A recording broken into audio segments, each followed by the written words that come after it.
Amar sin miedo. El podcast para los valientes que se atreven a vivir el amor en mayúsculas. Hola a todas y a todos, bienvenidos a un nuevo episodio de Amar sin miedo. ¿Cómo estáis, Real Lovers? Después del último episodio en el que hablamos con Karen y Víctor, un joven matrimonio que nos demostró cómo responder a su vocación al amor en el seno de una familia, ¿no? Y también nos confesaron cómo ser fecundos, demostraron cómo ser fecundos, aún sin poder tener hijos. Y si aún no lo has escuchado, por favor, en cuanto acabes te vas corriendo para escuchar el anterior. Bueno, pues después de ese testimonio, hoy queremos abordar otra de las vocaciones específicas a las que se refiere San Juan Pablo II en su Teología del Cuerpo, porque si recordáis, la vocación al amor puede concretarse a través de dos vocaciones específicas. El matrimonio, que la verdad es el camino que escoge la mayoría, ¿no? Que escogemos la mayoría, o a través de la virginidad consagrada, que es como la llama Juan Pablo II. Hace unas semanas hablábamos, si os acordáis, con Sor Rocío Gonzet. Ella es religiosa dominica de aquí de Bormujos, de Sevilla, y precisamente ella nos hablaba, nos comentaba cómo vivían las monjas de clausura, las religiosas, el amor humano, ¿no? Cómo se aplicaba un poco la teología del cuerpo a estas religiosas. Pues hoy, aprovechando que ayer, 19 de marzo, se celebraba el Día del Seminario, hemos querido contar en este 12º episodio de la segunda temporada de Amar sin miedo, madre mía, cómo pasa el tiempo ya, hemos querido contar con un seminarista, un joven como tú, como yo, que ha sentido la llamada de Dios y que ha tenido la valentía de decirle que sí. Muy buenas, Fernando, ¿qué tal? Muy buenas, Dani, ¿qué tal? Ya estás en cuarto curso, ¿no? Si no me equivoco, y eso quiere decir que has tenido tiempo de pensarte bien si esto del sacerdocio es tu vocación. Son ya varios años formándote, discerniendo, pero seguro que antes de llegar aquí a Sevilla, al seminario, el camino que recorriste no fue precisamente corto o no fue siempre fácil, ¿no? Cuéntanos un poquito cómo te llamó el Señor. Bueno, la verdad es que mi camino es de todo menos corto, porque yo me lo tomé con muchísima calma.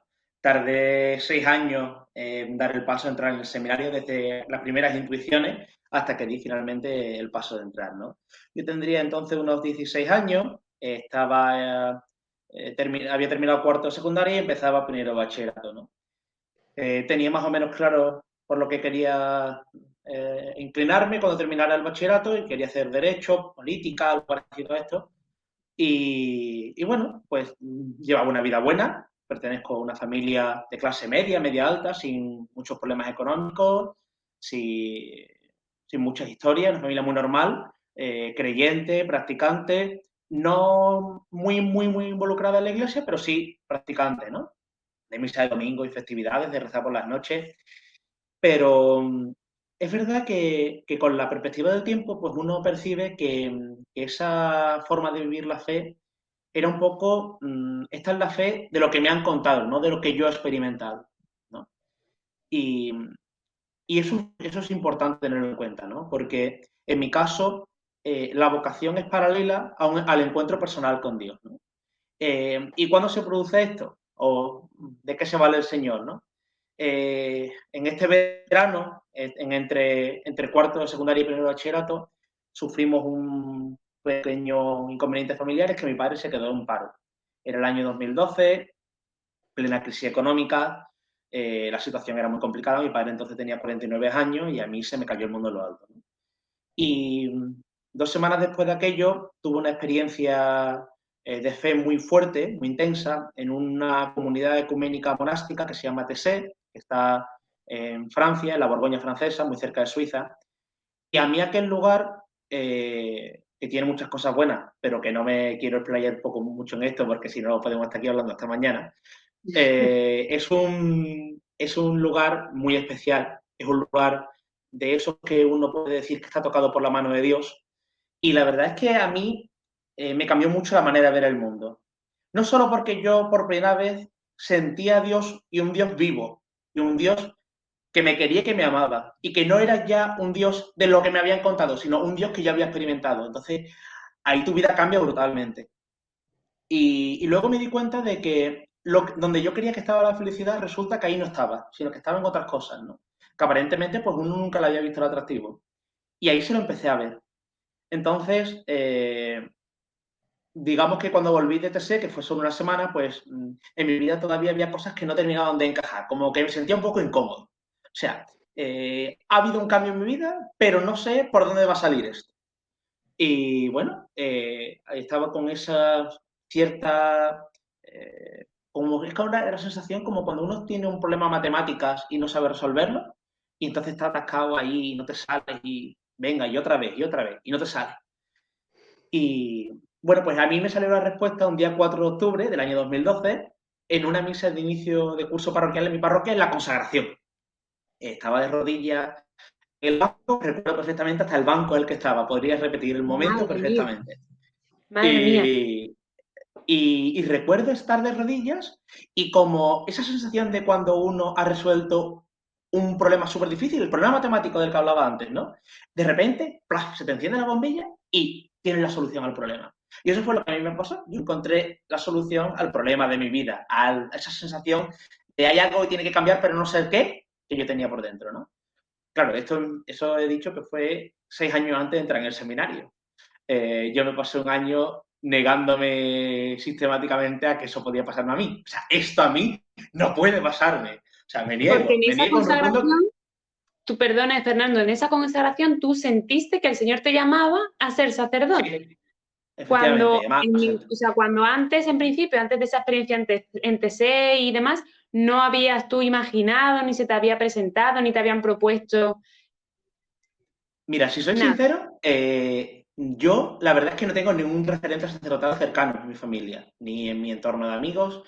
En mi parroquia, es verdad que teníamos algunos seminaristas de pastoral, párroco, sacerdote, yo me había confirmado allí, pero poco más, ¿no? Estaba empezando a formar parte de un grupo joven que fue el con el que fui a TC, pero yo no tenía un referente sacerdotal fuerte. Lo que sí es verdad es que yo en los primeros años de mi adolescencia, pues sufrí bullying en el colegio, que fue una experiencia muy desagradable. No lo puedo ocultar, ¿no? Y fue muy duro de vivir porque tienes 13, 14 años, que son unos años muy complicados de tu vida, en la que, bueno, la adolescencia pues, es un periodo fundamental en la que se estructura la personalidad, lo que eres, lo que no eres, y para mí fue muy duro de vivirlo, ¿no?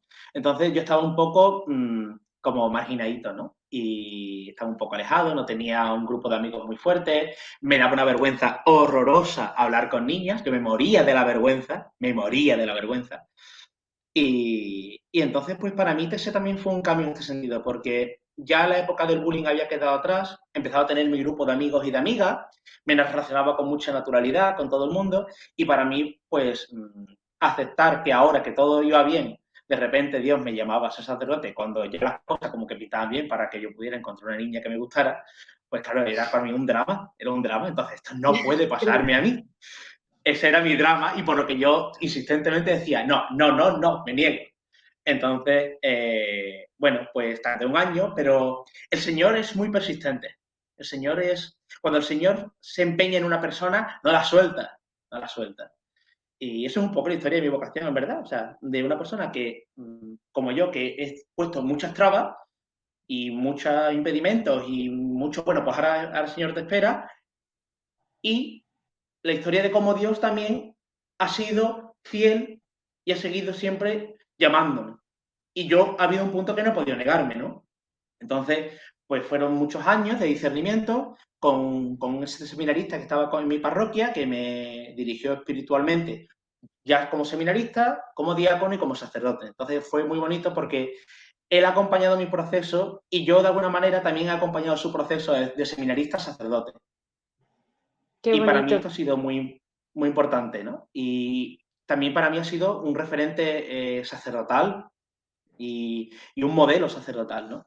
Entonces, yo terminaba, cuando empecé a plantearle a este seminarista amigo mío lo que me estaba pasando, estaba en segundo de bachillerato y tenía que dar el paso de, bueno, termino bachillerato, me meto en el seminario, pero no lo tenía muy claro. Entonces, decidimos que íbamos a hacer un discernimiento durante ese año. Al término de ese año, la verdad es que yo no lo tenía nada claro y este seminarista, amigo mío, lo tenía aún menos claro que yo. Entonces, decidí que iba a empezar una carrera universitaria y que iba a seguir en este proceso de discernimiento, ¿no? Yo estudié Derecho, pasó el primer curso, sin pena ni gloria, ni me gusta ni me apasiona el derecho, ni termino de ver claro de la vocación. Y en segundo de carrera sufrí una crisis muy fuerte, no solo ya vocacional, que también, sino incluso una crisis de fe. Fue un año muy duro para mí espiritualmente. Y porque además recuerdo que por esa fecha también un amigo mío que tenía algunas intuiciones vocacionales, no sabía qué, pero notaba que en su vida tenía que cambiar algo. Entonces él había tomado una decisión de irse a hacer un discernimiento espiritual precisamente a TC durante un año para ver un poco Dios qué es lo que le pedía, ¿no? Y entonces él me contaba un poco su historia y yo me enfadé mucho con Dios porque a mí Dios no me lo había dicho con tanta claridad como se lo había dicho él lo que tenía que hacer. Entonces yo me cogí un mosqueo grande porque con Dios está permitido enfadarse. Y como es un padre, tú con tu padre te enfadas de vez en cuando, ¿no? Sabes que te quiere y que lo que te dice lo hace por tu bien, pero eso no quita de que no nos cueste comprenderlo y que el enfado es natural. Entonces, yo me enfadé un poco con Dios y le dije, oye, ¿y a mí por qué no me lo dices con la misma claridad con la que se lo ha dicho a mi amigo? Y claro, cuando uno reta a Dios, pues Dios responde a la cuenta. Y te gana, siempre te gana. Y entonces, ¿qué pasó? Pues que este amigo mío tomó la decisión de irse a este año de discernimiento gracias a un canto de TC muy bonito que se llama In manus tuas pater commendo spiritum meum, que son las frases del Señor en la cruz, ¿no? Que significa en tus manos, Padre, encomiendo mi espíritu. Es una llamada un poco al abandono en Dios, ¿no? Y él interpretó ese canto como una señal inequívoca de que Dios le pedía en ese momento irse un año allí y tomar una decisión sobre su vida. Y entonces yo, un día, delante del Santísimo, en oración, también con este enfado que he dicho que tenía, le decía a Dios, oye, ¿a mí por qué no me lo dices con tanta claridad como se lo has dicho a este amigo mío, ¿no? Y claro, pues cuando uno reta a Dios, está por un momento de silencio, termina el tiempo de silencio y empiezan a cantar. ¿Qué canto suena? Y manos todas patas. Total, que... ¡Guau! Total, que yo ahí ya dije, mira, me rindo. Yo, Señor, ya me rindo. Te prometo no ponerte más pega ni más dudas. Me rindo.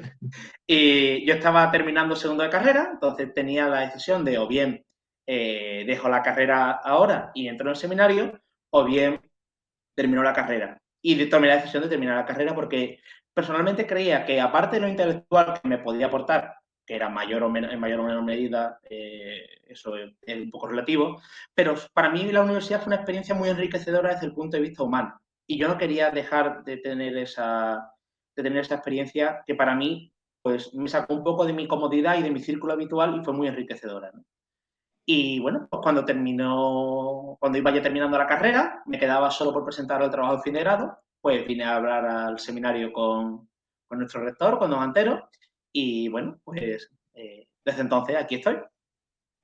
Me ha gustado mucho porque has comentado con mucha naturalidad y espontaneidad todas esas dudas o miedos que te han ido surgiendo, que te surgieron hace como ese proceso vocacional largo de decir, venga, ahora sí, ahora no. No, señor, no me lo has dicho lo suficientemente claro. O sea, sí, es verdad, me has puesto delante un montón de testimonios, pero no está claro, ¿no? Entonces, ¿qué consejo le podrías dar a un chico que como tú, así con sus 20, diga...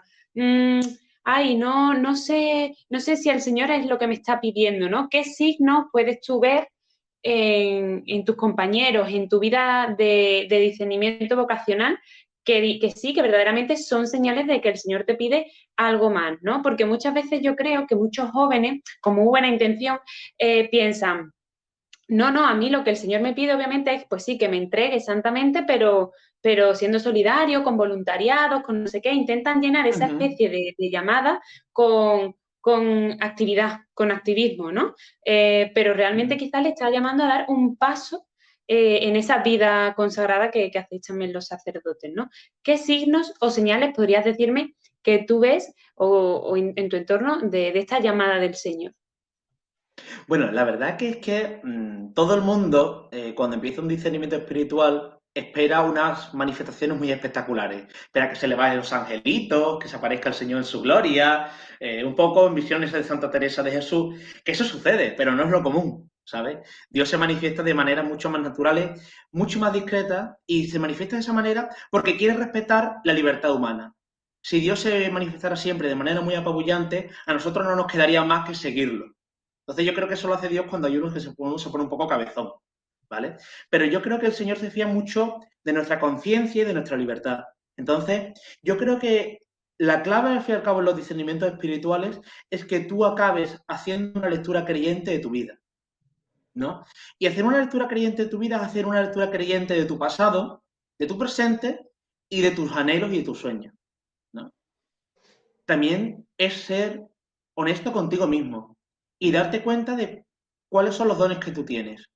Porque los dones que tú tienes hablan, que los dones que no son tuyos, sino que te los ha puesto Dios a ti, en ti, hablan mucho de aquello de lo que Dios quiere de ti.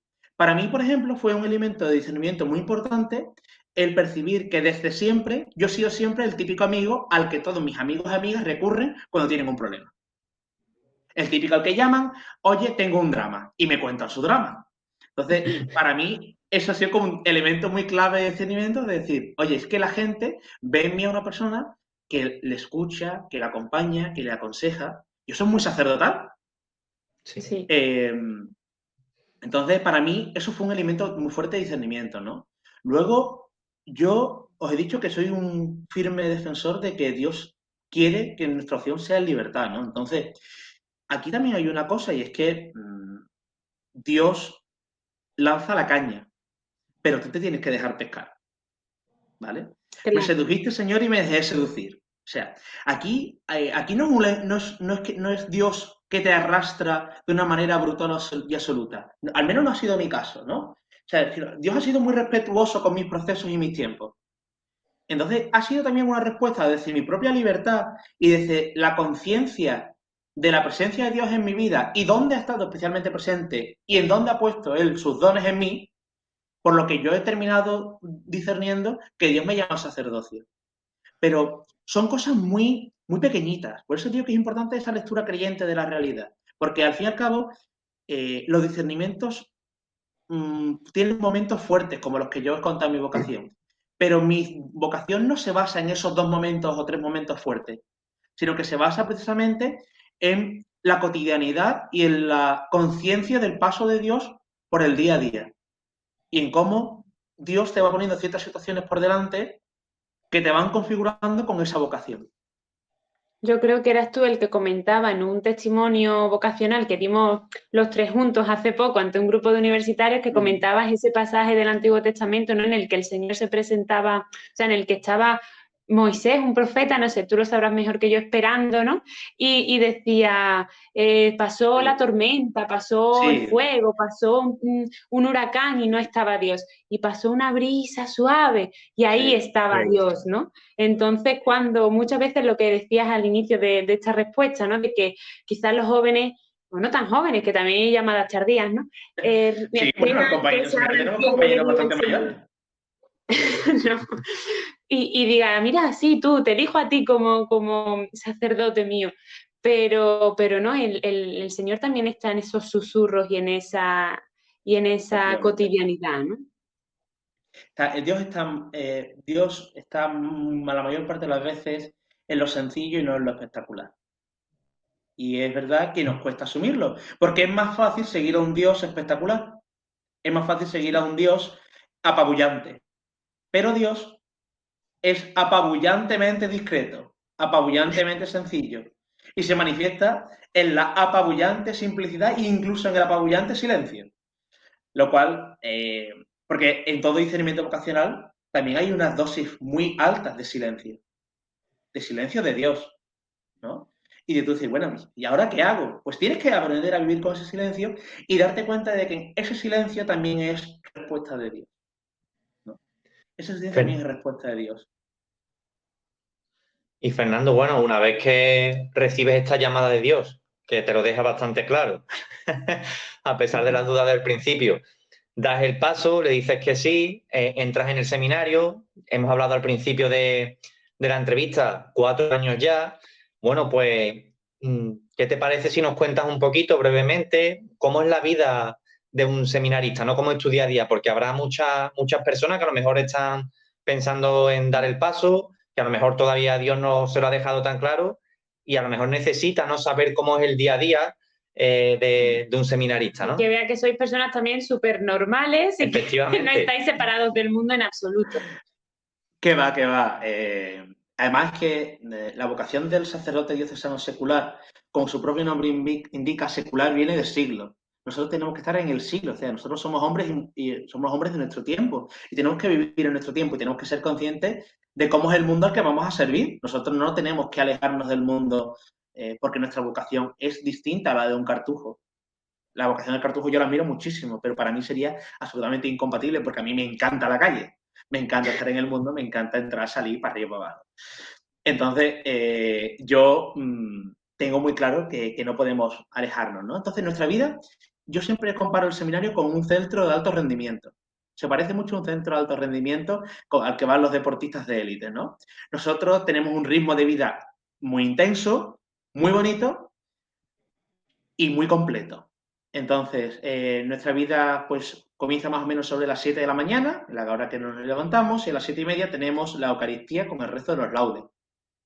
Eso dura aproximadamente una hora, a las 8:30 desayunamos y a las 9 empezamos las clases en la Facultad de Teología San Isidoro de Sevilla.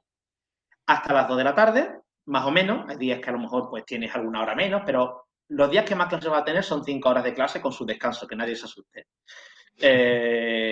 Luego a las 2 de la tarde, como la facultad está enfrente del seminario, pues a las 2 de la tarde almorzamos.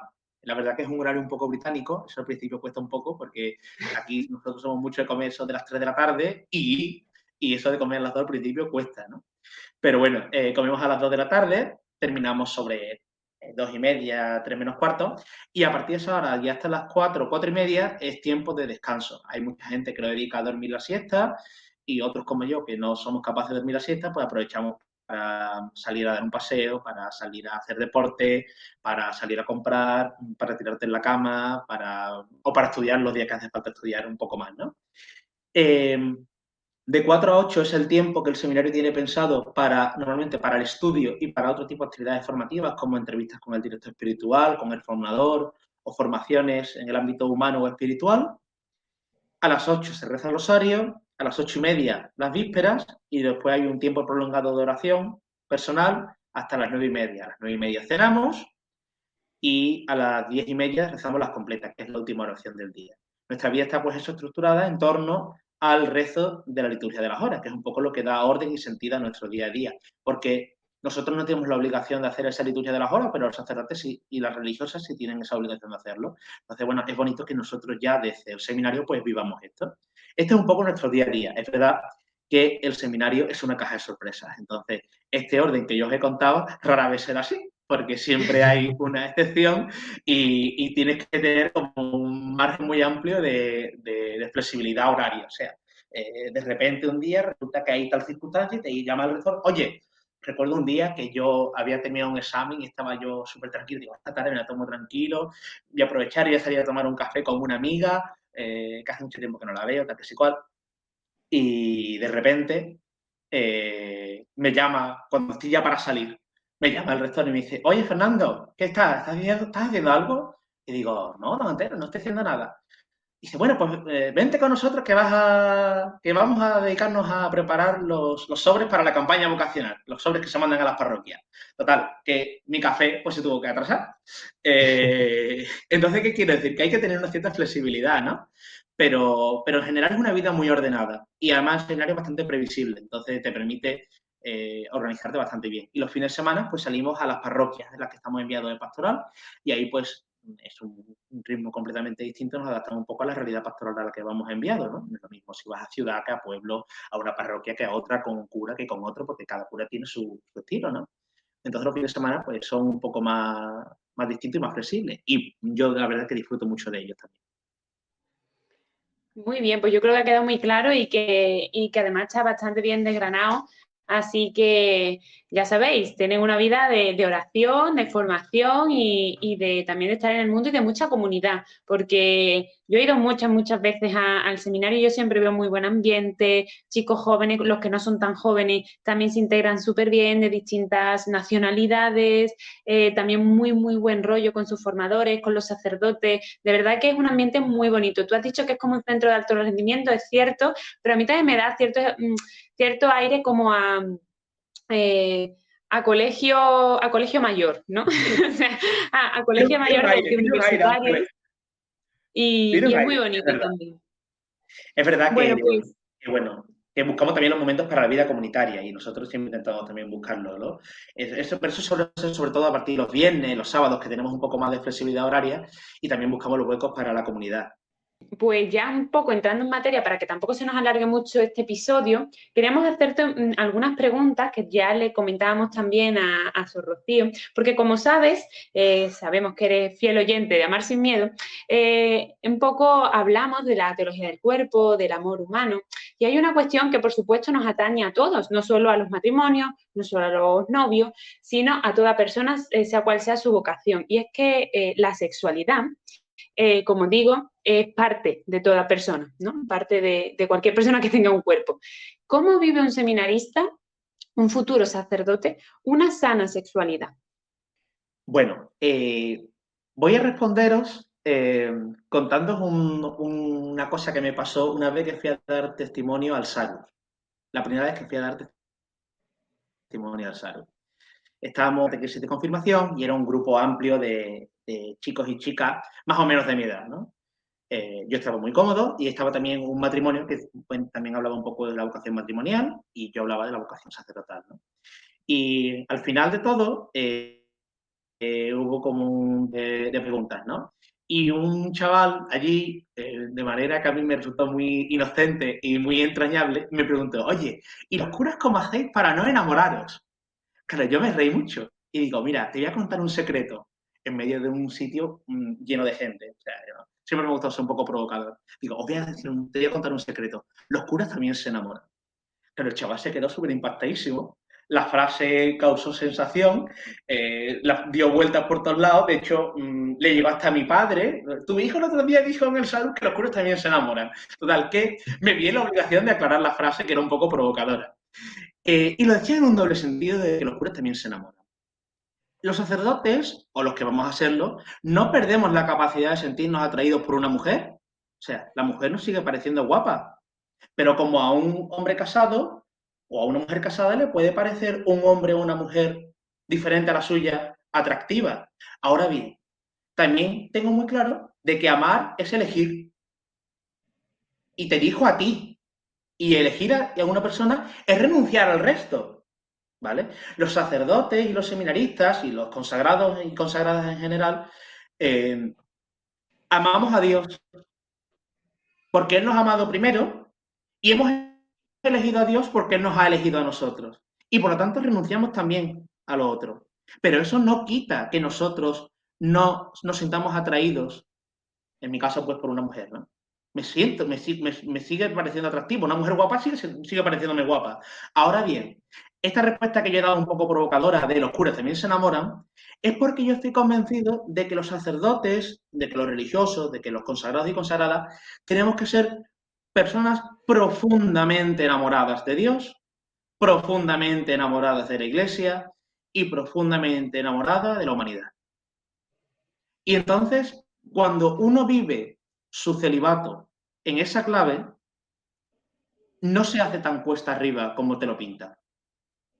Se trata de que la sexualidad, que es energía pura y dura, la vuelques hacia aquello que amas y que te ha amado.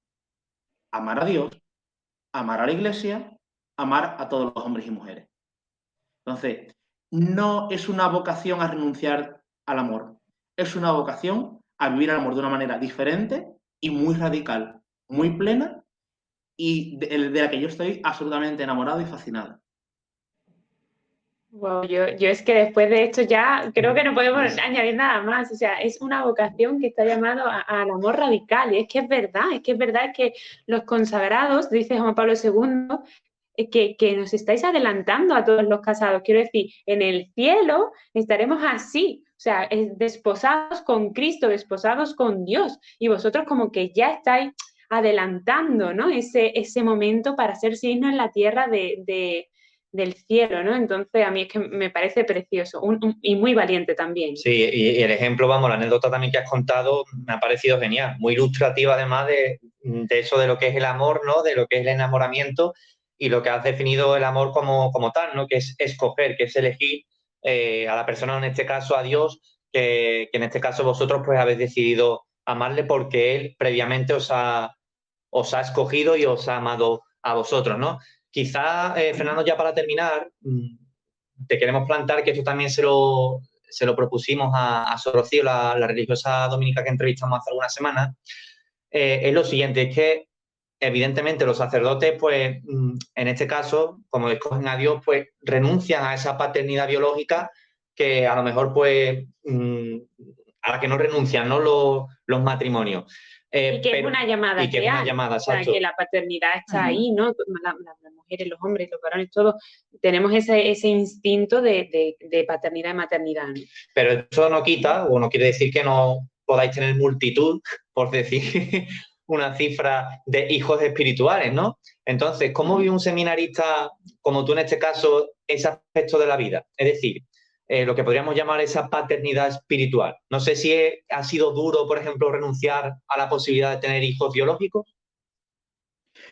Bueno, la verdad es que en esto tengo que decir que peco de juventud. Tengo 26 años. Entonces, con 26 años, a lo mejor todavía en mi vida no ha tenido un peso muy fuerte o no he tenido un instinto paternal especialmente desarrollado, ¿no? Quizás, si me hacéis esta pregunta dentro de 10 años, lo mismo la respuesta cambia. Pero sí tengo claro que la paternidad biológica es un regalo y un tesoro inmenso. Yo soy un enamorado de la vocación matrimonial, lo digo siempre. O sea, yo muero de amor con mis amigos y mis amigas parejitas. O sea, yo me encanta. O sea, una de las cosas que más me motivan como sacerdote es poder casarnos y bautizar a sus hijos. O sea, me hace muchísima ilusión. Me parece una cosa preciosa. Soy un defensor a muerte de las relaciones de pareja, del matrimonio. Soy un enamorado de la vocación matrimonial y reconozco en él una belleza inmensa. Entonces, yo también le doy muchas gracias a Dios porque desde mi vocación sacerdotal me convierte en un testigo privilegiado del amor y de la paternidad biológica. Porque nosotros no tenemos pareja, ni somos padres biológicos, pero sí somos testigos privilegiados de muchas parejas y de muchos hijos, y de muchos padres. Y eso es muy bonito vivirlo. A mí personalmente no me ha costado renunciar. Y es verdad que es muy bonito, por ejemplo, este fin de semana pasado fue la campaña de los pueblos, que nosotros decimos campaña de los pueblos.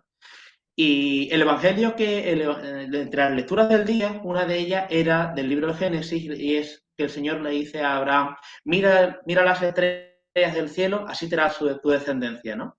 Esto para mí es muy reconfortante, porque la paternidad espiritual es muy bonita, pero no siempre es fácil ni siempre te va a caer del cielo, valga la redundancia, sino que muchas veces pues uno puede tener la sensación de que tiene un misterio poco fecundo. Sin embargo, yo estoy convencido de que Dios cumple sus promesas, porque lo he vivido en mi vida, y si Dios me ha prometido una descendencia como las estrellas del cielo, es que es así.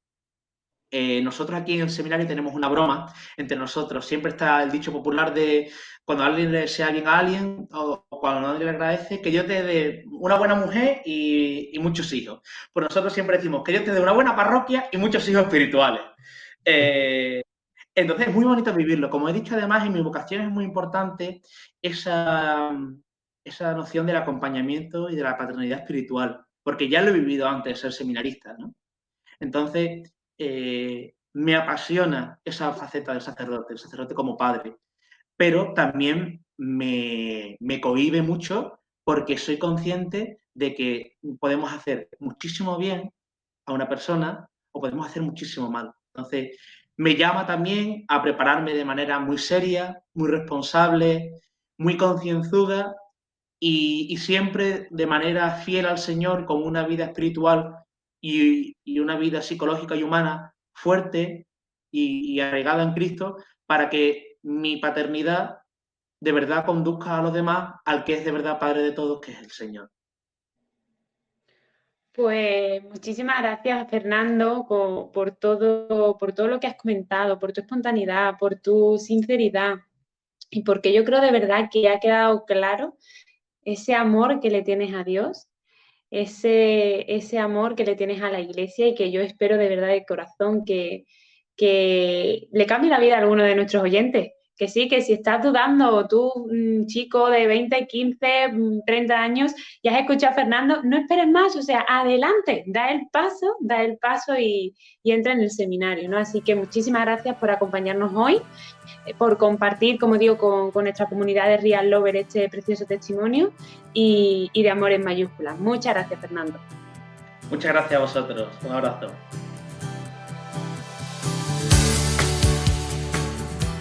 Pues bien, antes de terminar este episodio, recordamos, como siempre, que podéis escuchar todos los episodios de Amar Sin Miedo en iVoox, Spotify, Google Podcast y en nuestro canal de YouTube, así como en la web pastoral Archisevilla Siempre Adelante. Y si deseáis contactar con nosotros directamente, pues podéis hacerlo a través de las redes sociales de la Pastoral Juvenil de Sevilla, en Facebook, Twitter e Instagram. Y también a través del correo electrónico info.amarsinmiedo@gmail.com. Esperamos vuestros comentarios, sugerencias de temas o dudas. Por favor, no seáis tímidos. Queremos leeros, queremos conoceros. Os esperamos dentro de 2 semanas. ¡Hasta pronto! Chao.